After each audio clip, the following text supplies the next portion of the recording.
Hi guys, in this video I'm going to show you how you can check the oil level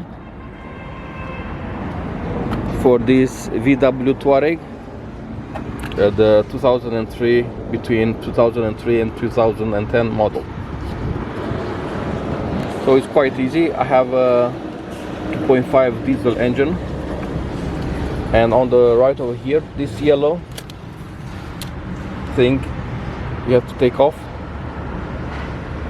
out, and you can see over here the level. It's quite easy. Just check to see if there is between minimum and maximum level. Let's see.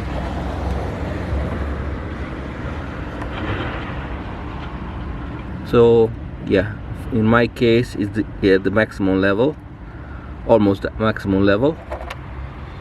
But if you want a more accurate